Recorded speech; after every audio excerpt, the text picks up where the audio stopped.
আসসালামু আলাইকুম। ইদানিং আপনারা সকলেই একটি জিনিস দেখে থাকবেন, সেটি হচ্ছে বিভিন্ন ভিডিওর কমেন্ট বক্সে এবং বিভিন্ন পত্রপত্রিকার কমেন্ট বক্সে কিছু কমন কমেন্ট দেওয়া থাকে। যেমন ধরেন, পত্রিকায় দেখলাম পৃথিবীতে সবথেকে বেশি বিক্রি হয়েছে পবিত্র কোরআন।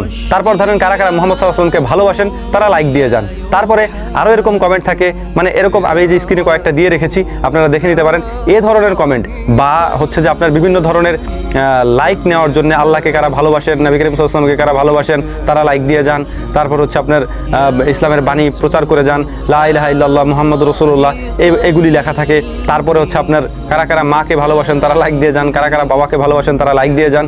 এই ভিডিওটি বানানোর একটা উদ্দেশ্য হচ্ছে এই যে প্রথম যে কমেন্টের কথা আমি আপনাদেরকে বললাম যে পৃথিবীতে সবথেকে বেশি বিক্রি হয়েছে মহাগ্রন্থ আল কোরআন, এই বিষয়টি নিয়ে একটা জায়গায় একটা পোস্ট দেখলাম আমি। সেখানে তিনি বলছেন ওই লোকটি ইসলাম বিরোধী একজন মানুষ, অর্থাৎ তিনি অন্য ধর্মের না, আমাদের ধর্মেরই, কিন্তু তিনি ইসলাম ধর্মের বিরোধী মানুষ।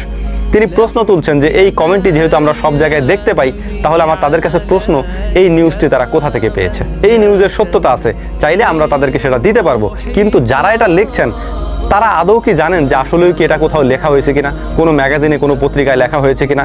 এগুলি লিখে লিখে কেন অমুসলিমদের কাছে, নাস্তিকদের কাছে আমাদেরকে আপনারা ছোট করেন বলেন? আপনাদেরকে কেউ তো বলে না, ধরে আমাদেরকে এসে আমাদের কমেন্ট বক্সে এসে আমাদের মেসেজে এসে মেসেজ করে যে ভাই এই যে কথাগুলি বলা হচ্ছে এগুলি রেফারেন্স দেন। কেন বলেন এগুলি বলেন? যদিও আমি জানি আপনারা কেন এগুলি লেখেন বা কেন এগুলি বলেন। এইগুলি বলার পিছনে কয়েকটা কারণ হচ্ছে, আমি আপনাদেরকে বলে দিচ্ছি, যারা লেখেন তাদের উদ্দেশ্যেই বলছি। দেখেন ভাই, আপনি একটা জিনিস বোঝার চেষ্টা করেন, আপনি যে কমেন্টটা করতেছেন একই কমেন্ট যদি আপনি অনেক জায়গায় করেন, স্প্যামিং হিসেবে ধরা হয় এটাকে।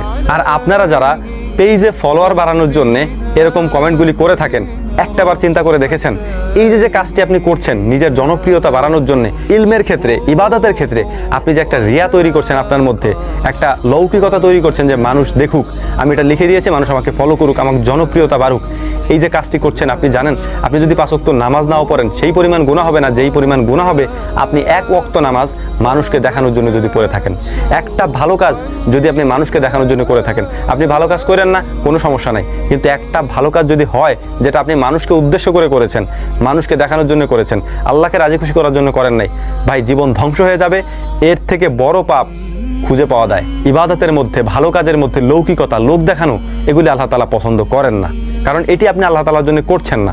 যারা কমেন্টে এগুলি লেখেন, আমি ম্যাক্সিমামই জানি যে আপনারা পেজের ফলোয়ার বানানোর জন্য এগুলি করেন। আপনাদের উদ্দেশ্যে একটা কথা বলি, আপনাদেরকে একটা পরামর্শ দিয়ে যাচ্ছি। পরামর্শটি হচ্ছে এগুলি করে কখনই আপনার পেজকে আপনি বা আপনার ফেসবুক আইডিকে আপনি রিচ বাড়াতে পারবেন না। যখন আপনি এ ধরনের কোনো লেখা লিখে আপনার এখানে ফলোয়ার নিলেন, ওই ফলোয়ার দিয়ে আপনার কোনো কাজে লাগবে না ভাই। যেহেতু আমরা কন্টেন্ট ক্রিয়েটার, আমরা এই ধরনের ভিডিও বানাই এবং আমরা সোশ্যাল মিডিয়াতে কাজ করি, এই জিনিসগুলি আমরা জানি।